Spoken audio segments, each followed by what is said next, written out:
Okay बेटा, हम लोग पहुंचे टैक्सेशन में। टैक्सेशन में ये एक नया चैप्टर है, residential status of an SSC. Residential status of an SSC, ये आज की डेट है 13/9/2021।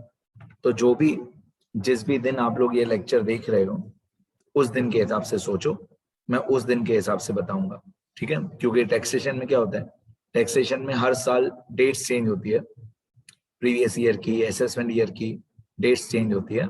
तो जब भी आप ये लेक्चर देख रहे हो उस दिन की डेट यहाँ पे पुटअप कर देना, ठीक है, जो भी आज की डेट हो। अब सपोज करो कि आज की डेट है 13 सितंबर 2021, ठीक है। तो 13 सितंबर 2021 जो है ये कौन से फाइनेंशियल ईयर या कौन से अकाउंटिंग ईयर में फॉल होता है।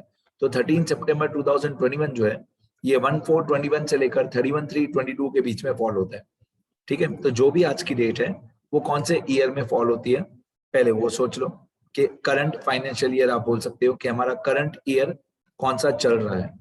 एट प्रेजेंट जो करंट फाइनेंशियल ईयर चल रहा है वो है 14/21 से 31/3/22। अभी आप जिस भी दिन ये वीडियो लेक्चर देख रहे हो उस दिन की डेट यहाँ पे डाल देना और देखना कि कौन सा ईयर चल रहा है अभी। तो इसको हम फाइनेंशियल ईयर बोलते हैं। फाइनेंशियल ईयर हमेशा 1 अप्रैल से स्टार्ट होता है और 31 मार्च पे खत्म होता है। अब आपको ये सोचना है कि अगर अभी एट प्रेजेंट ये फाइनेंशियल ईयर चल रहा है, इसको हम लोग शॉर्टकट में 2021-22 भी बोलते हैं। तो अगर ये ईयर अभी चल रहा है तो कौन सा ऐसा ईयर है जो अभी अभी कंप्लीट हुआ है, जस्ट अभी कंप्लीट हुआ है। तो completed recently completed financial year कौन सा है, कौन सा ऐसा फाइनेंशियल ईयर है जो अभी अभी कंप्लीट हुआ है। तो अभी अभी कंप्लीट हुआ है ईयर 1/4/2020 से 31/3/2021, ठीक है। इसको हम लोग शॉर्टकट में 2020-21 भी बोलते हैं। तो ये 2020-21 ऐसा ईयर है जो अभी अभी कंप्लीट हुआ है और करंट फाइनेंशियल ईयर चल रहा है 21-22। तो हम शॉर्टकट में बोलेंगे अभी कौन सा चल रहा है 21-22, कंप्लीट कौन सा हुआ 2020-21। तो जो ईयर अभी अभी कंप्लीट हुआ है, रिसेंटली कंप्लीटेड, उसको हम लोग टैक्सेशन की भाषा में बोलते हैं प्रीवियस ईयर। जो ईयर अभी अभी कंप्लीट हुआ है उसको हम लोग प्रीवियस ईयर बोलते हैं। और जो एट प्रेजेंट चल रहा है, जो भी ईयर एट प्रेजेंट चल रहा है उसको बोलते हैं असेसमेंट ईयर। जो ईयर अभी चल रहा है उसको बोलते हैं असेसमेंट ईयर, ठीक है। अब मैं एक बार फिर से लिख देता हूं, हमारा प्रीवियस ईयर वो जो अभी अभी कंप्लीट हुआ है। तो प्रीवियस ईयर कौन सा कंप्लीट हुआ है अभी अभी 2020-21, और असेसमेंट ईयर वो जो अभी चल रहा है।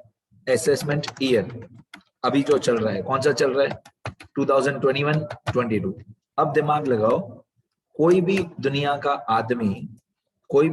आदमी ये नहीं बता सकता है कि एट प्रेजेंट जो असेसमेंट ईयर चल रहा है, जो एट प्रेजेंट ईयर चल रहा है 1/4/2021 से 31/3/2022, कोई भी दुनिया का आदमी ये नहीं बता सकता है कि जो साल अभी चल रहा है 1/4/21 से 31/3/22, उस साल में 31 मार्च 2022 तक मैं कितना पैसा कमाऊंगा। एग्जैक्टली अमाउंट वाइज कोई दुनिया का इंसान नहीं बता सकता है कि आने वाले 31 मार्च 2022 तक मैं इतना ही पैसा कमाऊंगा। नहीं, वो पॉसिबल नहीं है।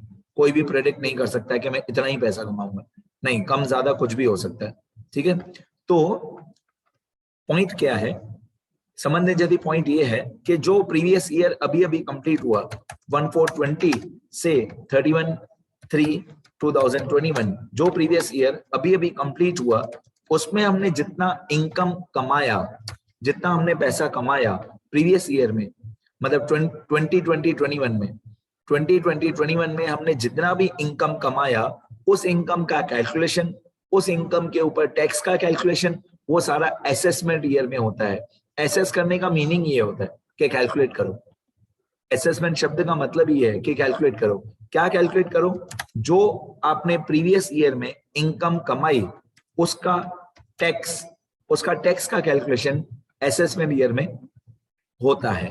तो एक्चुअली ये दोनों शब्द अलग अलग हैं। हम हमेशा साथ में बोल देते हैं इनकम टैक्स, ऐसा हम लोग हमेशा साथ साथ में बोल देते हैं इनकम टैक्स। नहीं, ऐसा नहीं होता है। इनकम अलग साल की होती है, उस इनकम पे हम टैक्स अलग साल में भरते हैं, क्योंकि पहले एक साल खत्म तो होने दो, पहले जो प्रीवियस ईयर खत्म हुआ, एक साल खत्म हुआ, फिर ही हम बता सकते हैं कि मैंने इस साल में इतना पैसा कमाया। अभी 2021 ईयर खत्म हो गया, तो हाँ अब मैं बोल सकता हूं कि मैंने इस साल में इतना पैसा कमाया था। तो उस पर मेरा टैक्स ब्रैकेट कौन सा लगता है, 0%, 10%, 20%, 30%, सरचार्ज कितना लगता है, वो मेरा एक साल प्रीवियस ईयर खत्म होगा, फिर ही मैं बता सकता हूँ। तो इनकम प्रीवियस ईयर की होती है, उसमें टैक्स असेसमेंट ईयर में भरते हैं, और असेसमेंट ईयर वो जो अभी एट प्रेजेंट चल रहा है। जरूरी नहीं है कि आप लोग जब भी आप लोग ये वीडियो लेक्चर देखोगे तो जरूरी नहीं है कि आपका असेसमेंट ईयर 21-22 ही होगा, नहीं, बस इतना याद रखो जो आज का ईयर है, जो एट प्रेजेंट ईयर चल रहा है, वो असेसमेंट ईयर है, और जो रिसेंटली कंप्लीट हुआ वो प्रीवियस ईयर है। ठीक है, तो जो आज है टुडे वो असेसमेंट ईयर है, वो क्या है, असेसमेंट ईयर, और जो कंप्लीट हुआ वो क्या है, प्रीवियस ईयर। ठीक है, इतनी बातें समझ रही हैं, इतना लिखना पहले सब लोग। बाकी रेसिडेंशियल स्टेटस के बारे में और भी बहुत सारे रूल्स आएंगे। टैक्सेशन सब्जेक्ट पूरा रूल्स के ऊपर है। अगर मतलब मैं मेरे स्टूडेंट्स को ऐसे बोलता हूँ कि 3 आवर्स मिलते हैं हमको एग्जाम में, फाइनल एग्जाम में 3 आवर्स।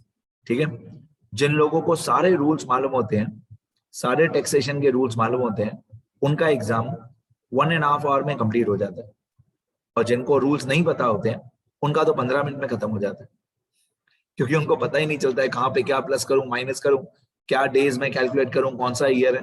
नहीं, रूल्स पता है तो 1.5 आवर के अंदर आप बाहर हो गए, और 100 में से 100 मार्क्स आएंगे, रूल्स पता हो तो टैक्सेशन पूरा रूल्स के ऊपर है। इंडिया का लॉ आपको मालूम है सबसे ज्यादा कॉम्प्लिकेटेड लॉ है पूरी दुनिया में।